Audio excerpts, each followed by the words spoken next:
Okay, so today we are going to be talking through how to calculate the magnetic field of a line of charge, just like we did with Coulomb's law for electric field. Now we're using Biot-Savart law for magnetic field. So magnetic field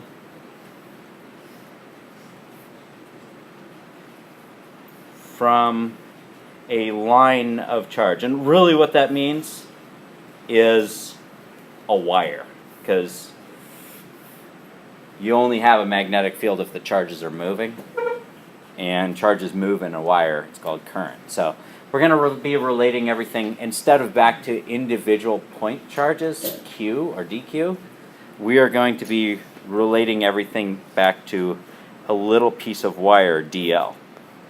All right, so here we go. So first part of the setup, you are going to lay down your axes, and I'm going to put an origin in the middle, and then I'm going to say that there's a wire that goes from there to there.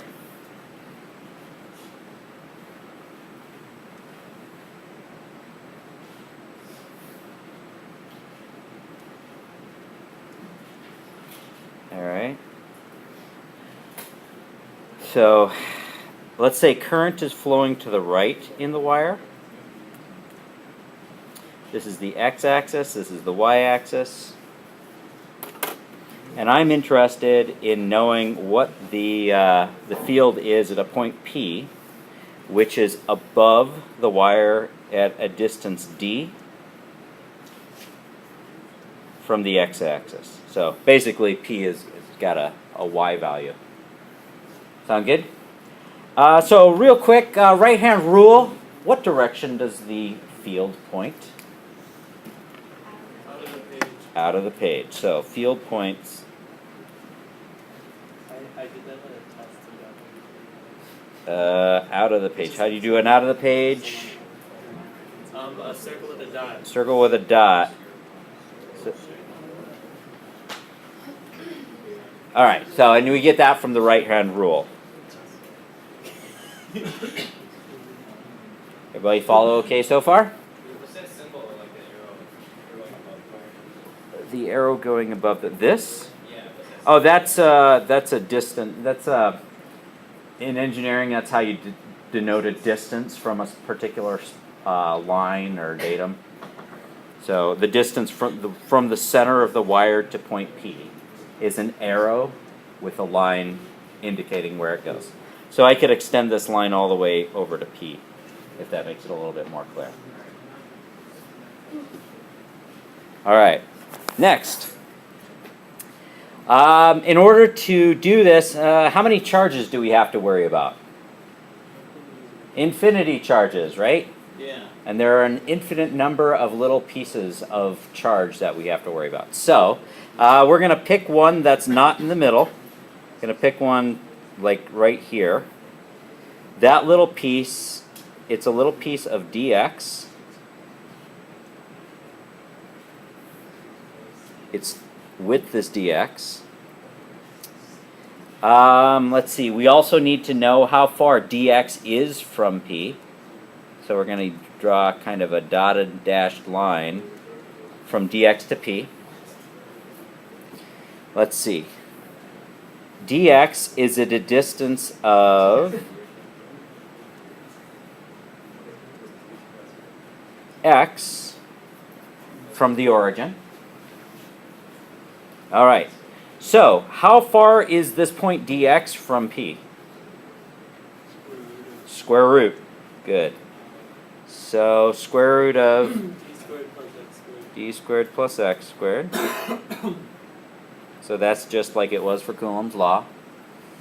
All right, and the only thing left, I think, is angles, right? Do we need an angle in here? Probably. So let's figure out an angle. Let's call this angle theta. Let's make sure it's consistent with what I did on the homework. Notice I'm just looking through the one that I have online. I never actually bothered to write what the angle was. Wow, that's not showing up at all. Okay, never mind. I never wrote the angle on here. So we're going to look down and figure out, make sure we know what the angle is. So the angle for Biot-Savart has to be the angle in between the current vector and the r vector, right? So what does that look like? Angle between the current is going to the right and the r vector is going like that. So this would be your angle here. Wow, that's ugly. I chose poorly. Oh well. That's your angle. Good. You just get a negative. Yeah. You mean the smaller angle? Well, technically, it is the angle, it's r cross, sorry, it's, what is it? It's the direction of v, right, which is to the right, cross r. So it's from the v vector to the r vector. So it's that way. All right, so let's see, what else do we have to do? We've identified the point that we want as point P. We've set up a coordinate system with the wire along one axis. We picked a piece of wire, we're going to call that piece of wire dx. We use the right-hand rule to identify the direction of the B field. It's out of the page. All right, so let's get going to the solution. So, first thing we're going to do is we're going to write out the Biot-Savart law. All right, the Biot-Savart law says the magnitude of the magnetic field, if I put little bars around it, is that okay with you guys? Absolute value. It just means absolute value, right? It means the amount. Don't worry about the direction when you're talking about vectors. So the other way to write it is just write dB. Yeah. Is mu naught over 4 pi times I dl cross r over r cubed. And it was over r cubed for the reason I explained the last time we met, right? It's really supposed to be over r squared, but since you have to put an r on top, you put another r on bottom. All right? Which is the same as writing mu naught over 4 pi times I, but instead of writing dl, we're going to write dx because it's along the x-axis. I dx sine theta, that takes care of the cross product, over r squared so it's I dx sine theta. So all of this ugly cross producty stuff becomes this, I dx sine theta over r squared. All right? And if you don't know why I have wrote r cubed here and r over r cubed here and r squared here, go back, take a look at my lecture. All right? So we're just going to rearrange that so the dx is out on the right. So it's mu naught over 4 pi I sine theta over r squared dx. All right. So, okie dokie, what variable are we integrating over? We're going to integrate x. X. We're going to integrate x. Okay, good. So, let's do it. So, the little piece of dB would be mu naught over 4 pi, I'm just rewriting it, times, let's see, I'm going to take care of the r squared first. So, I sine theta. Now, what's r squared? It's D squared plus x squared. Good. Dx. All right? Good so far. Are there any other variables that I need to get rid of here? Is mu naught a variable? No. Is pi a variable? No. Is I a variable? No. No. Is theta a variable? Unless we're moved. Yeah, if you take different angles, different points at different angles along here, right? So theta is a variable. So I got to get rid of the sine theta. All right, so how do I get rid of sine theta? Well, it'd be d over r, right? Yeah. D over r. So dv equals mu naught over 4 pi times I. That's the inside angle. Yeah, it's the inside angle, I know that's the same. but it's an absolute value, so it's okay. We got the negative sign or the direction from the right hand rule, so I'm just going to pretend like it's the inside angle. Because one is negative of the other, right? Well, if it's sine, isn't Wait. 1 through 180 always positive? So isn't that angle the same as the other angle? Oh yeah, you're right. That's why I keep you around. If not, you would have been eliminated. you would have been voted off the island. All right, so yeah, sine theta. It doesn't actually matter which angle you pick, the inside or the outside. Cannon. All right, d over. Bear cannon. Why would they vote off the island? D squared plus x squared dx. All right, we done? No, we have to integrate. Oh, we'll still have to integrate, but we're pretty much done, right? Because everything is either a constant or x now. So that's pretty good. All right, so now I'm going to pull out, let's simplify all this stuff, pull out all the constants we can pull out, and see what's left over that we actually have to integrate. So I've got dB equals, is mu naught over 4 pi, obviously constants. I is a constant, and D is a constant. And that's it. So then we're going to times, 1 over D squared plus x squared to the 3 halves dx. All right. Good so far? Yep. Then, through the magic of integration tables, yeah, integrate that. Did I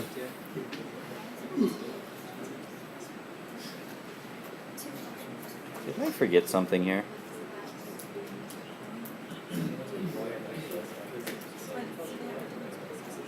No, you didn't forget anything. I didn't forget it. Okay. I'm gonna get B equals mu naught ID over 4 pi integral from, what should we integrate from? We really are going to pretend like it's an infinite. Yeah, we could do negative x to x. I say we do this cleaner and just call it an infinite wire. All right, so negative infinity to infinity. 1 over d squared plus x squared to the 3 halves dx. And from our table of integrals, which I don't have written down, but you can look it up and make sure I'm not lying. Mu naught I d over 4 pi. And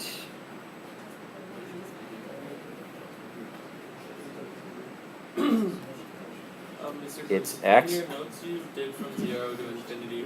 yeah, He's gonna change it. x squared plus d squared. Negative infinity to infinity. Is this legal? No. I mean, like, legal? Yes. No, because you'll get You have to split it a up. 0. You have to split it up, right? Okay, so I should technically split it up into a 0 to infinity Wait, what? and then negative infinity to 0. Yeah, and then multiply by 2 to get the total. Because you can't integrate from. Because it'll be 0 if you look at it. So you could just do 0 to infinity multiplied Yeah. by 2. So we're not going to go from 0 to infinity, or negative infinity to infinity. We're going to go from 0 to infinity, and then multiply the whole thing times 2. All right? Times 2. All right. And the end, you get mu naught ID over 4 pi times 1 over d squared plus 0 times 2, which is mu naught ID over 4 pi d squared times 2. What happens? These cancel. D's cancel. One of the d's cancel. One of these and one The of the 2 and the 4. Mu naught I over 2 pi Wait, why is it D. over d squared? Because if it, the x is 0, then it would be d cubed. Oh, this part right here? Okay, so if you have infinity squared, the infinity is bigger than the d, so the d doesn't matter, and you end up with infinity over infinity, which means you technically should be using L'Hopital's rule right now, right? You use L'Hopital's rule on this quantity, and you end up with 1 over d. Oh, sorry, 1 over d squared. Make the infinity over infinity go away. Do you want to see that? But I thought with L'Hopital you would do a derivative of both. And then of like derivative is half over Right. derivative of the bottom. Right. So we won't over it. And how do they go away with chilling another 2 in front or something like that? Yeah, 2 on top, 2 on bottom. No, because Yeah. All right, so anyway, Okay. do that, and you end up with mu naught I over 2 pi d. Does that sound familiar? I don't know, maybe from last year, but I never actually told you what it was. But that is the magnetic field from a line of charge. You guys actually had this in your lecture notes last year. And what did we call it? We called it something like maybe Ampere's Law or something like that last year. It's not really Ampere's Law, but we said this is what the magnetic field is from an infinite line. Memorize it. don't they always tell you how to get from that integral of 3 halves to the next step? Yeah, they do. Yeah, they'll tell you how to do, they'll give you a table to do this integration right here. Sorry, that right there. All right, so let's ask a few questions about this. First of all, let's pretend like we have an infinite line of charge. It looks like this. It's called a wire. It's got stuff flowing in it. It's got current flowing in it that way. And it's going to create a magnetic field around itself, right? Now, what do you think the magnetic field strength might depend on? Distance.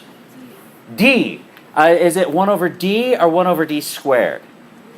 Why is it 1 over d? Because it's only spreading in. So spreading in one direction, one dimension, right? It's only spreading this way. It's not spreading that way.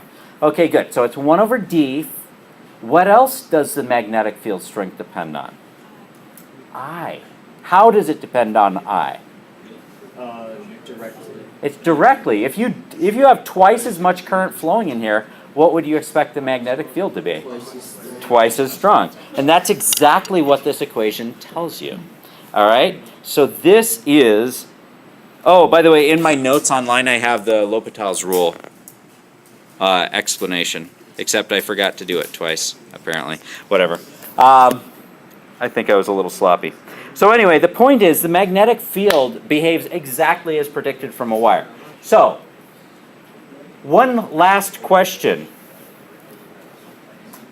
What would the magnetic field strength be if this were not an infinite wire, but I asked you what the magnetic field was right here at a point on the end of the wire, at point Z?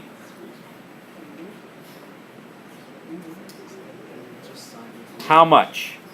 Everybody write down your answer. Go. At point Z, how strong is the magnetic field? Write down your answer, check with your table.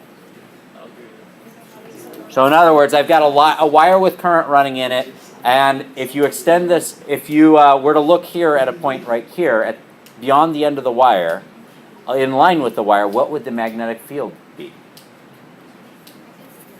And the way you could do that physically is if the wire was bent.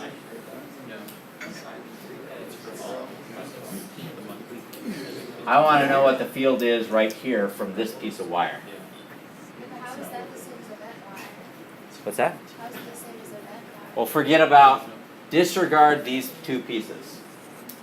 I want to know what the field contribution from this top piece of wire is at this point. It is 0. Why? On the line of Because it's like What's theta? 0 or 180, right? And so the answer is the field is 0. So something to keep in mind. It's on your homework today. It's one of your homework problems. You're going to have to figure out. You've got a wire that's bent like this at a 90-degree angle, and it asks you what the field is right there. All right? And the field from this wire is 0. Is the field from this piece of wire 0? No, it is not. You just have to integrate from 0 to infinity, just like we just did. All right, and that's it.